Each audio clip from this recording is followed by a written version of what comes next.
Hello everyone. Today we will discuss limitation and suggestion for effective planning. आज हम नियोजन की सीमाएं और प्रभावी नियोजन के सुझाव डिस्कस करेंगे। देखिए, नियोजन की सीमाएं इंटरनल और एक्सटर्नल दोनों टाइप से होती हैं। इंटरनल की बात करें तो नियोजन भविष्य पर आधारित होता है, जिसका ठीक अनुमान लगाना कठिन है। सही और विश्वसनीय पूर्व अनुमान के बिना नियोजन कभी भी इफेक्टिव नहीं हो सकता। पर्याप्त सामयिक और विश्वसनीय आंकड़ों के अभाव में उत्तम नियोजन नहीं हो सकता।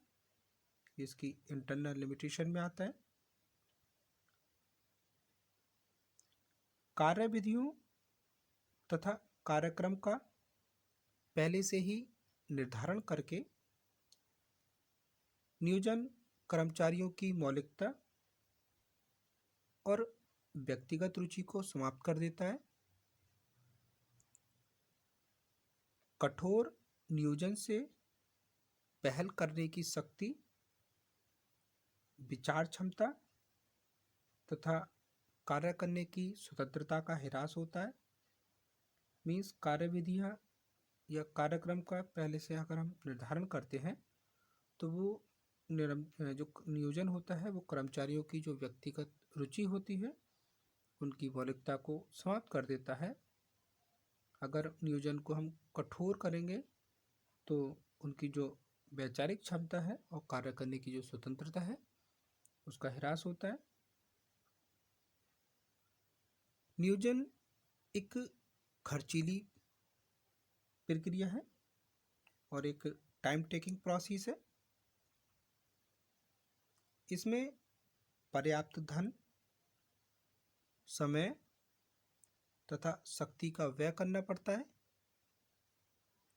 श्रेष्ठ नियोजन के लिए हमें जो इसके स्पेशलिस्ट होते हैं उन विशेषज्ञों की सेवा लेनी होती है और छोटी संस्थाएं इसका वह नहीं कर सकती।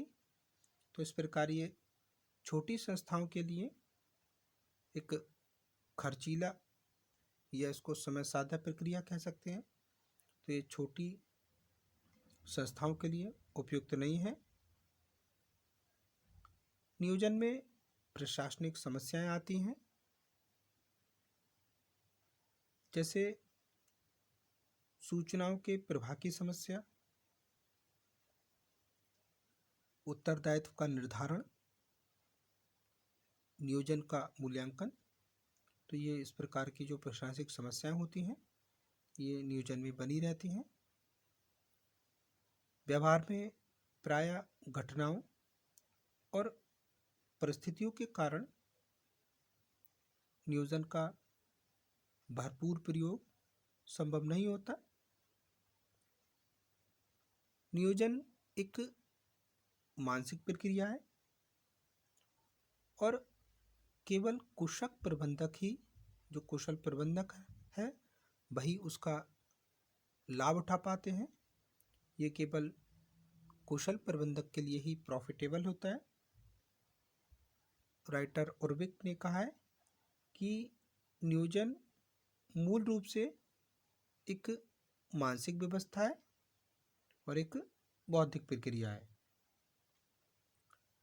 नियोजन से संस्था में प्रायः लोचहीनता और परिवर्तन के प्रति विरोध उत्पन्न होता है। योजना की दुहाई देकर व्यक्ति परिवर्तन और सुधार योजनाओं में गतिरोध लाते हैं।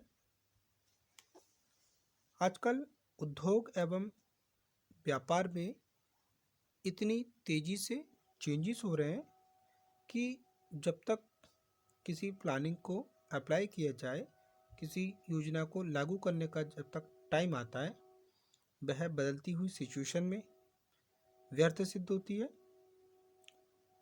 रूढ़िवादी दृष्टिकोण के कारण प्रबंधक एवं श्रमिक परिवर्तन लाने से हिचकिचाते रहते हैं।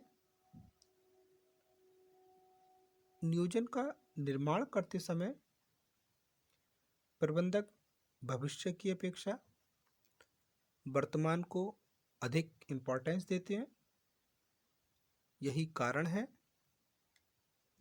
कि प्रबंधकों द्वारा निर्मित जो वन साइड प्लानिंग होती है उनका सिर में विरोध करते हैं, क्योंकि ये भविष्य की अपेक्षा वर्तमान को अधिक महत्व देने के कारण ऐसा होता है। मनोवैज्ञानिक पूर्व आग्रहों से ग्रस्त होने के कारण अधिकांश जो व्यक्ति होते हैं वो नियोजन की प्रकृति एवं इसके महत्व को भली प्रकार से समझ नहीं पाते हैं और उसे एक व्यर्थ की क्रिया मानते हैं। नियोजन प्रबंध को निश्चित प्रणालियों, पद्धतियों, नीतियों, नियमों तथा योजनाओं के अनुसार कार्य करने पर और उसके साथ चलने पर मजबूर करता है। उसमें भी व्यक्तिगत रूप से किसी प्रकार का कोई भी परिवर्तन या उसमें संशोधन नहीं कर सकते हैं। जॉर्ज आर टेरी के अनुसार नियोजन कर्मचारियों की पहलपन की भावना का गला घोट देता है और प्रबंधकों को कठोर विधि से कार्य करने के लिए मजबूर करता है। तो ये सारी इसकी इंटरनल लिमिटेशन थी। अब हम बात करते हैं एक्सटर्नल लिमिटेशन की, इसकी बाह्य सीमा की। नियोजन की ये जो आंतरिक सीमाएं थी, इसके अलावा कुछ ऐसी एक्सटर्नल लिमिटेशन भी हैं जिन पर प्रबंधक का कोई कंट्रोल नहीं होता। ये एक्सटर्नल जो लिमिटेशन होती हैं वो नेशनल और इंटरनेशनल जो एनवायरनमेंट होता है तथा बड़े बड़े जो राष्ट्रीय संघ हैं जो संस्था की नियोजन प्रक्रिया में रुकावट डालते हैं,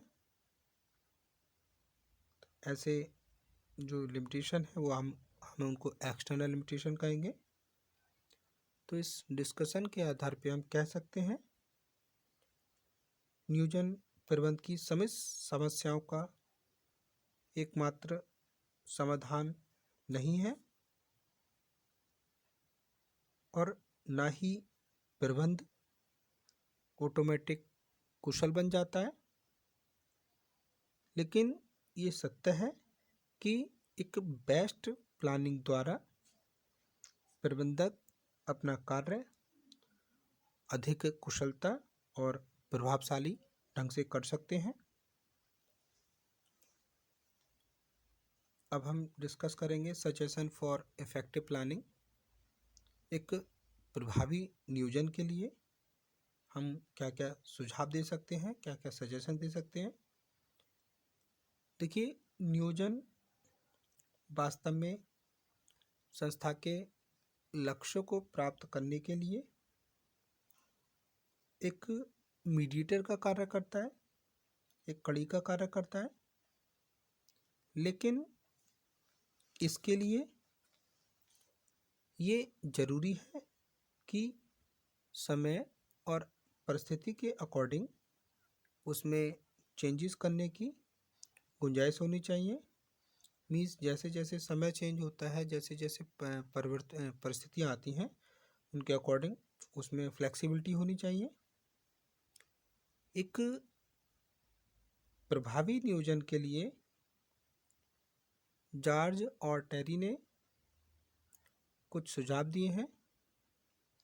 जॉर्ज आर टेरी के अनुसार योजनाएं सरल होनी चाहिए ताकि सभी व्यक्ति इसे इजी वे में अंडरस्टूड कर सकें। योजनाएं स्पष्ट रूप से परिभाषित उद्देश्यों पर आधारित होनी चाहिए। योजनाएं उन लोगों की आवश्यकताओं के अनुकूल होनी चाहिए, जो उसे लागू कराने के लिए उत्तरदायी हैं। योजनाएं लोचपूर्ण होनी चाहिए, उनके अंदर फ्लेक्सिबिलिटी का गुण होना चाहिए, जिससे उसे बदलती हुई सिचुएशन के अकॉर्डिंग परिवर्तित किया जा सके। योजनाएं संतुलित होनी चाहिए, साधनों एवं लक्ष्यों, दीर्घकालीन एवं अल्पकालीन लक्ष्यों में उचित संतुलन स्थापित करना आवश्यक है। योजना में चयन का तत्व निहित रहना चाहिए। योजनाएं व्यावहारिक होनी चाहिए ताकि सभी इसे आसानी से समझ सकें। योजना से प्राप्त होने वाले लाभ स्पष्ट होने चाहिए, जिससे इसमें पार्टिसिपेट करने वाला प्रत्येक व्यक्ति ये अनुभव करे कि ये उसकी खुद की योजना है, उसकी अपनी योजना है और इसे ही उसको क्रियान्वित करना है। योजना संस्था के उद्देश्यों एवं लक्ष्यों की पूर्ति करने वाली होनी चाहिए। योजना कुशल कर्मचारियों की व्यवस्था करने के लिए होनी चाहिए। योजना नई इकाइयों में समन्वय करने के लिए होनी चाहिए। इस प्रकार प्रभावी नियोजन में समय और परिस्थिति के अकॉर्डिंग चेंजेस करने की प्रॉपर गुंजाइश होनी चाहिए। आज की वीडियो के लिए इतना ही। Thank you very much students.